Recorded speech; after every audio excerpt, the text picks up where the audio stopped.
Et pendant mon temps de chimio, là, il fallait penser à faire quelque chose comme action de grâce. Et cette action de grâce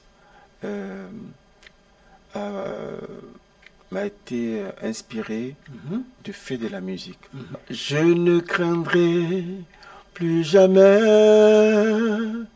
nuit et jour je te louerai, mon Dieu, car mes lendemains sont dans tes mains. Ployant sous le poids de mon fardeau, à longueur de journée je pleurais, et quelqu'un en qui je n'espérais pas me tendit la main et me sauva. Donc le Dieu qui me tend la main, qui me sauve. Ah, c'est magnifique. C'est magnifique. En tout cas, nous... Votre famille est en Afrique? Pour envoyer de l'argent de l'Europe vers l'Afrique, c'est immédiat. Et oui, en quelques secondes, c'est arrivé. C'est ça, Orange Money Europe. Mesdames et messieurs, je voudrais vous dire tout simplement que le monsieur qui est à mes côtés s'appelle Jean-Luc Cablan officiel. Jean-Luc, bonjour. Bonjour. Vous allez bien? Je vais très bien. Alors Jean-Luc, vous chantez vraiment bien. Une belle voix, un beau test. Voilà. Mais cette inspiration n'est pas venue au hasard. Bien évidemment, d'abord, avant mes propos, je vais d'abord rendre grâce à Dieu. Vous allez vous rapprocher un peu, voilà. Donc, je disais que je rendais grâce à Dieu pour ses bienfaits dans ma vie. Et aussi remercier des personnes avec qui je travaillais en amont depuis 1998. C'est un groupe musical qu'on avait conçu, le groupe musical Le Cœur Emmanuel, à la tête un responsable qui s'appelle Hassan Dekwa Maurice, que je salue au passage. Alors, c'était déjà des projets à long terme qu'on avait conçus, mais qui n'ont pas pu aboutir. Donc, je me suis retrouvé aujourd'hui en Europe, en France, et bon, je pourrais dire que c'est le plan de Dieu. Le plan de Dieu, oui, bien sûr. J'étais hospitalisé suite à une maladie de longue durée. Vous avez été hospitalisé en Côte d'Ivoire ou en France? J'étais hospitalisé en France en 2020-2021. Mais vous étiez déjà sur le sol français? Oui, j'étais déjà en France. J'avais mes activités, je travaillais. Et bon, vous savez que quand on vient dans un pays pareil, l'objectif premier, c'est de chercher à soi quand même sa condition sociale, sa vie sociale. Absolument, oui, absolument. Et peut-être que c'est aussi le plan de Dieu de m'interpeller pour me dire, mais il ne faut pas m'oublier que je suis là, tu m'as servi, c'est vrai que tu es venu en Europe, mais n'oublie plus pas, je pense que c'est... Est-ce que depuis le pays, vous étiez chrétien? Depuis le pays, j'étais chrétien. Vous étiez chrétien assidu ou juste pour aller à l'église les dimanches, voilà? Non, j'étais vraiment engagé. Chrétien, voilà. Je dirais pas un passionné. Pas un passionné, parce que mais on quand même assidu. Assidu, chrétien engagé, je dirais ce thème-là, parce que j'étais engagé. J'étais issu à la base d'une famille musulmane, puisque à l'est, nous avons... Dans votre région, oui. Vous venez de la région d'Aïmbi-Lécro. D'Aïmbi-Lécro, voilà.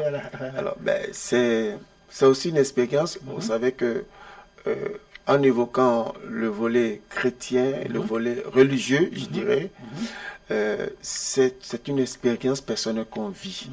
Voilà. C'est-à-dire que c'est pas un fait de mode pour dire que aujourd'hui je décide d'être chrétien, ou je décide d'être musulman, ou bien de choisir une religion quelconque. C'est plutôt une expérience qu'on fait, et ça ne peut pas s'expliquer en fait. Ça ne se vit, pas, oui. ça se vit et c'est cette expérience que moi, je pense avoir partagée avec mon Dieu qui m'a permis aujourd'hui d'être chrétien. Donc c'est une conversion. Alors comment vous arrivez à faire cette conversion? Alors la conversion, depuis 1996, comme je l'ai dit, il fallait expérimenter cette grâce de Dieu dans ma vie.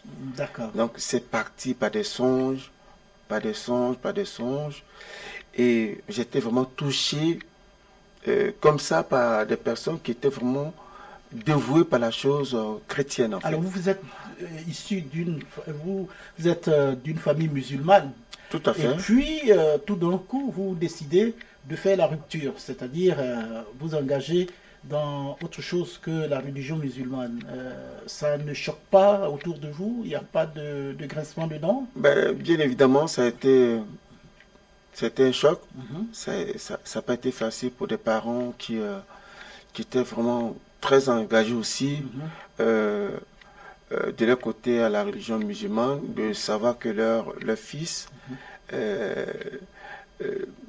les abandonne pour une autre religion. Donc, du coup, ça a été vraiment très choquant. Ouais. Et quelque part, on pourrait dire bafouer même leur dignité, puisque notre région était une région qui... 85%. Qui était très engagée, qui était très déterminée dans la religion. Je viens d'une région comme ça.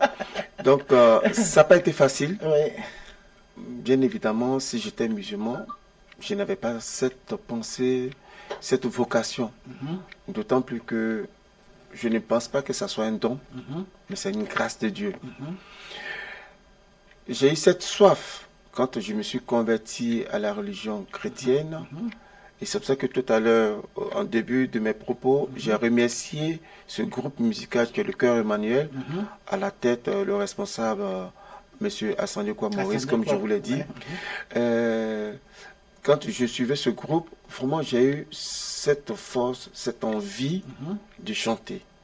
Cette envie est venue en découvrant ce groupe-là. D'accord. Donc j'ai aspiré à faire partie de ce groupe.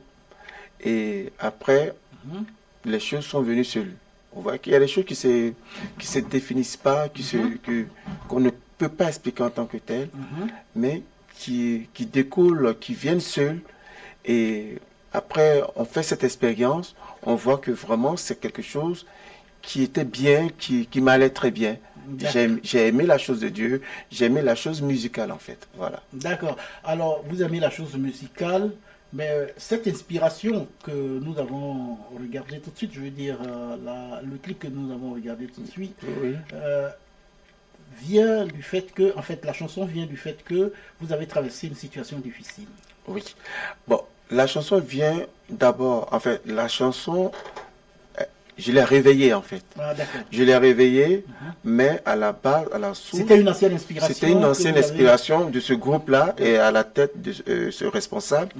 Donc, du coup, c'est le Seigneur maintenant qui m'interpelle, qui me dit, bah écoute, vous avez eu un projet qui est complètement, que vous n'avez pas pu sortir, que vous n'avez pas pu mettre en œuvre, mais je pense que tu peux avoir cette occasion de le refaire parce que tu vois où est-ce que ce que tu as vécu en fait, ce que tu as traversé pendant ton moment de difficulté, la santé qui s'est dégradée.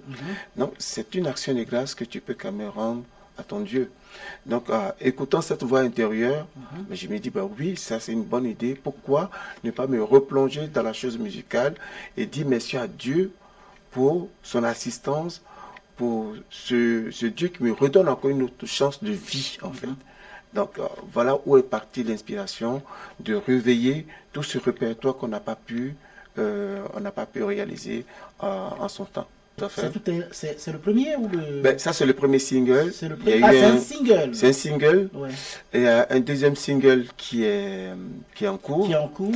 Là je peux pas encore, je suis encore en studio pour le troisième. En fait, après ça va être un album. Bon, tout à fait. Voilà, ça va finir par être un album. Alors vous allez partager. Vous avez dit que vous voulez partager une petite histoire qui a fait que votre foi s'est raffermie. Oui, ma foi s'est raffermie pendant ce temps d'hospitalisation. C'est un temps qui était quelque part une retraite. Une retraite pour comprendre que Dieu est vivant, Dieu est puissant. Parce que, sachant que avec les parents qui vous ont mis au monde et qui n'étaient pas compatibles en termes de santé, je pourrais dire en termes de... Parce que j'ai été greffé. Ah, d'accord. Voilà, j'ai été greffé. Vous avez eu un cancer? Oui. Donc, quand on dit greffe, derrière, c'est bien évidemment le cancer que j'avais eu. Et à la suite, il fallait faire une greffe. C'est-à-dire réveiller quand même tout le système immunitaire qui était complètement à zéro. Donc, mes parents n'étaient pas compatibles. Il y avait l'incompatibilité. On a fait venir vos parents ici? Non.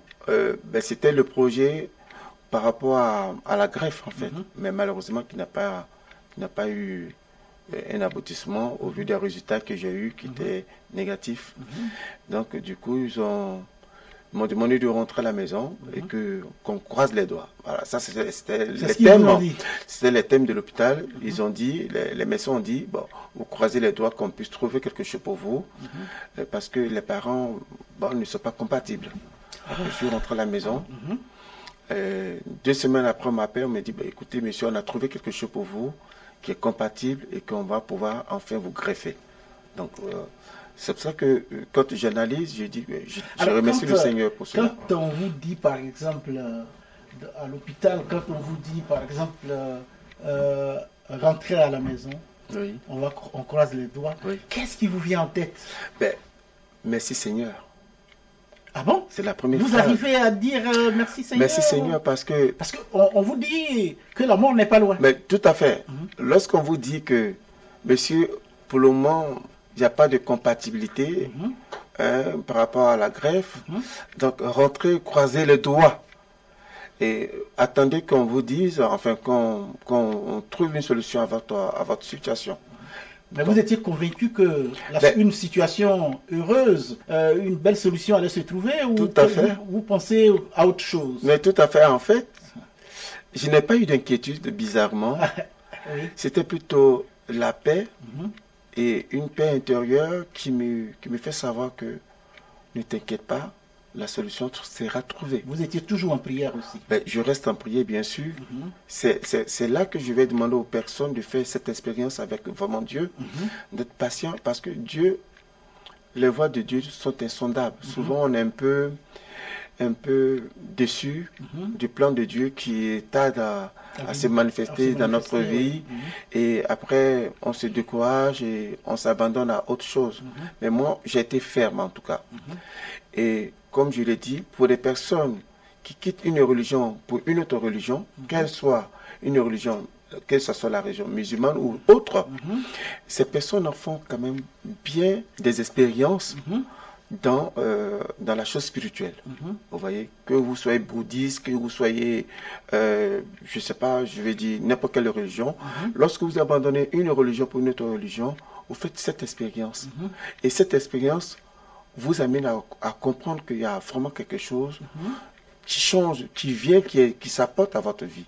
Et moi, c'était cette expérience.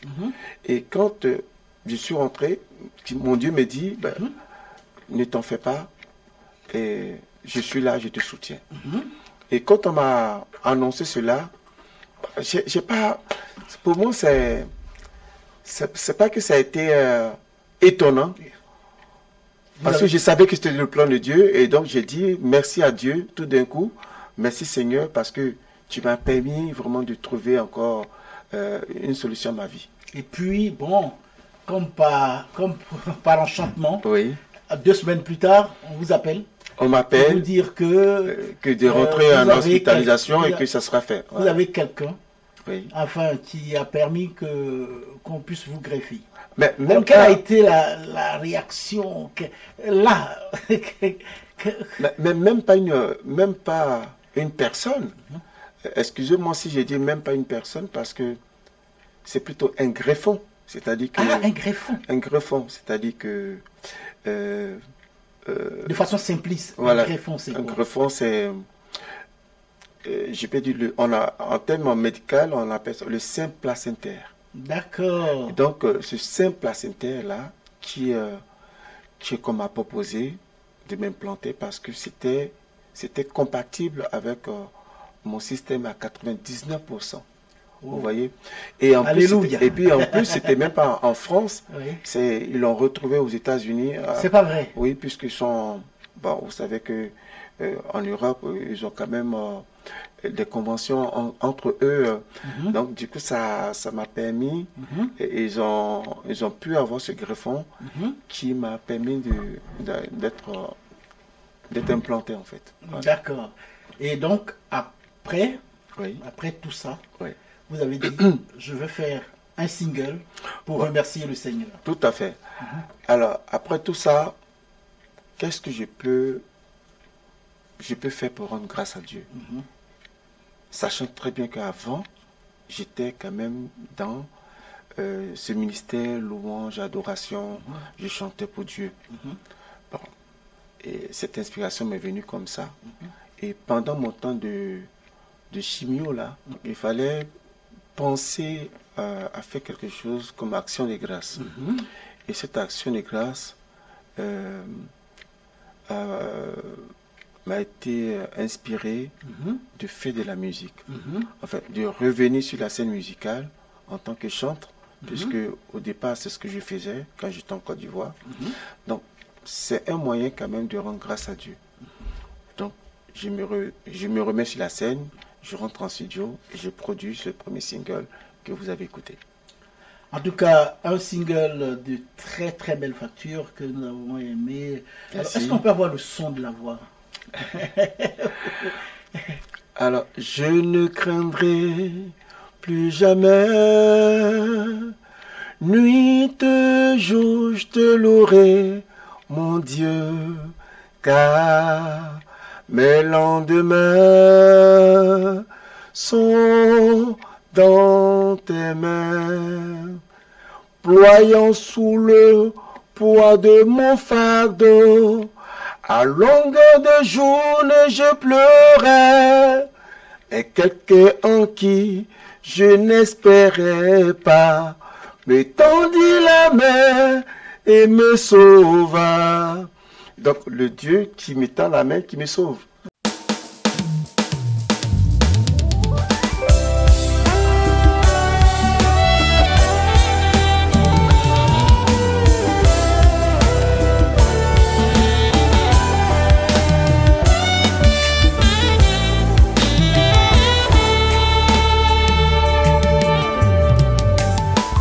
Tu as été un refuge pour le faible, un refuge pour le malheureux dans la détresse, un abri contre la tempête, un ombrage contre la chaleur, car le souffle des tyrans est comme l'ouragan qui frappe une muraille. Ésaïe 25, verset 4.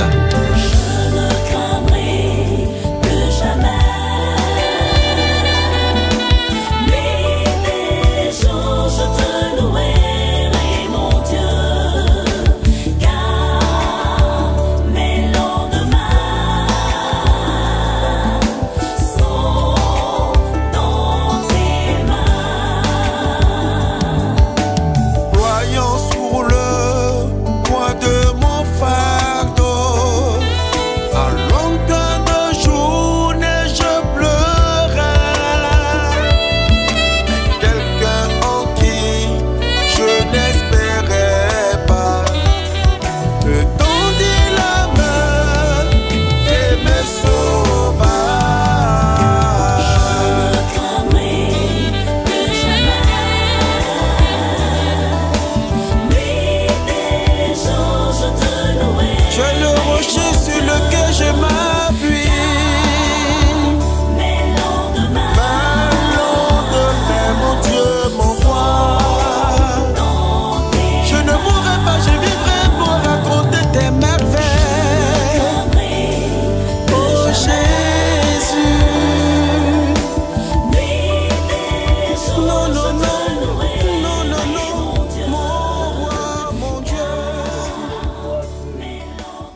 donc par la grâce de Dieu d'ailleurs, Oui, une fois que vous tout avez à été fait. gratifié par le Qui m'a été Seigneur. gratifié, exactement. Ouais, alors, est-ce qu'il y a un appel à lancer, pour tous ceux qui aujourd'hui ploient sous le poids des difficultés et qui voudraient peut-être avoir une source pour les aider à remonter cette pente, Une source, oui. ouais, Pour les booster en fait. pour les Ouais. booster. Alors,